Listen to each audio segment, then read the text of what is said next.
I get a lot of comments that ask me, Miles, how come you still play that piece of crap $300 guitar? To which I say, how dare you speak to me about my guitar that way? While I'm obviously biased when it comes to my Yamaha Pacifica, I'd like to talk about it today and explain what makes it a great guitar. It's certainly not a perfect tool, but I think many people underestimate the longevity and the playability of this guitar, especially considering it's lasted me about 17 years. This is my very first guitar, and I received it for one of my birthdays. I've talked about it before in my AMA, but I was never really infatuated with it at first. I think it was a combination of factors that led me to start playing it more frequently, most notable being my friend group often brought their guitars to school and played during breaks and lunch. As people have noticed, it is one of two main guitars I play for the majority of my videos, the second of course being the Fender Jaguar Classic Player HH. I know some people often ask how come I don't buy an additional guitar, something newer, better quality, more reliable, etc. And the simple answer to that is, I've clearly spent all my money on my pedal board. The other answer is, well, the guitar has clearly lasted me this long, so I'd say it's pretty reliable. I mean, it's traveled with me around the world, at least to Japan anyway. I know this is something people are probably curious about, but as soon as I got my Jaguar, I covered the Pacifica in the stickers that you see today. It was certainly an homage to Billie Joe Armstrong of Green Day and his blue Strat copy. It is a defining feature of this guitar, and it's one of those things you either love or you hate, but what's not to love about Bayonetta, Sex, and the most obvious one everyone likes to point out, the Persona 3 Fest logo? What's always been interesting to me is that even after all these years, there's something about it that keeps me reaching for it every time I go to play guitar. Obviously, having owned it for such a long time, I have sentimental attachments to it, and I'm extremely accustomed to the shape and the feel of this particular model, so it is quite comfortable in my hands. But aside from that, I think it could be argued that it's a pretty good guitar.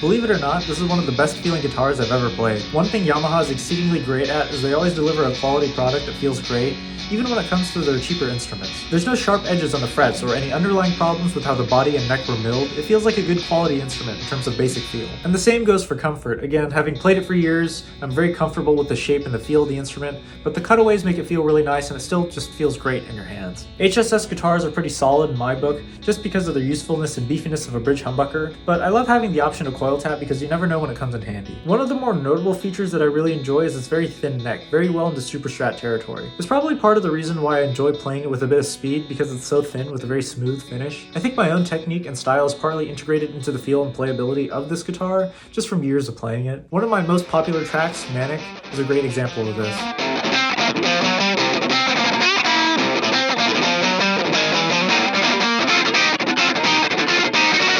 The speed and ferocity of the track can be owed to the fast and thin neck.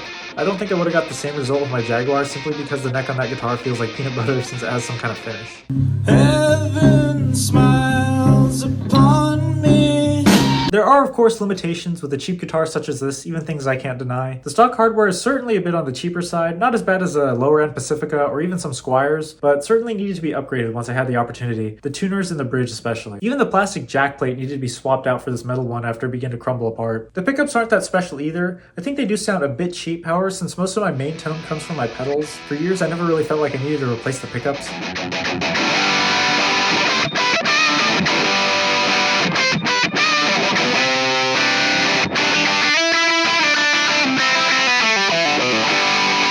Personally, I'm now very accustomed to the sound of the pickups, but that said, every once in a while I do find myself looking for replacement ones that I think would be a good fit in terms of sound.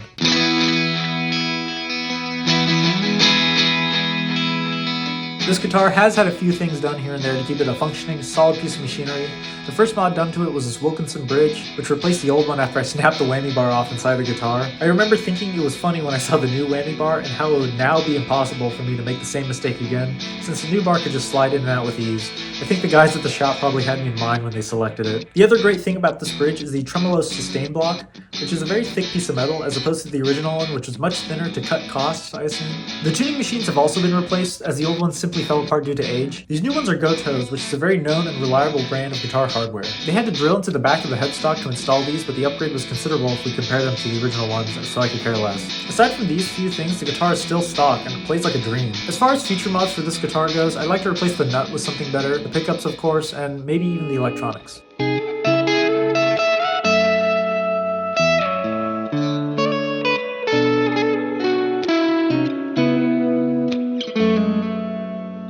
When I get asked why I still play my Pacifica, my answer is I simply think that I don't really need to own a brand new expensive guitar to get the sounds that I want. Now don't get me wrong, there are certainly cool builds that use interesting materials or extensive crafting technique, but I'm not looking to own some boutique art piece. I want a guitar that is created with reliability and playability in mind first and foremost, just at the most basic level. And with the build quality on this instrument and the upgrades that I've added to it, I feel like I've achieved just that. I'll admit again that the pickups don't probably create the best sound that can come from a guitar, but with my pedals and amp and different miking strategies I've learned over the years, I've been able to achieve just about every sound I aspired to. And I think that's the utmost important thing when it comes to playing an instrument. Just being smart how to make the most of your equipment and ultimately being satisfied with your equipment. And don't get me wrong, I will inevitably buy a new guitar in the future, and more likely than not, it'll probably be an expensive one, but I'm a guitar player first, not a collector. Any instrument that I own will invariably get its fretboard torn up. Yamaha, if you're watching this right now, feel free to reach out and send me one of the new Pacifica models to review. That would be fantastic. I haven't actually played one yet, but I really want to, and I'm open to collaborating. For those who are not Yamaha, thank you for watching. Please leave suggestions or thoughts about this video or things you'd like to see in future videos in the comments below. As always, you can support me on my Ko-Fi, as well as check out my original music on Bandcamp, Spotify, Apple Music, and here on YouTube. Thanks again for watching, and I'll see you in the next one.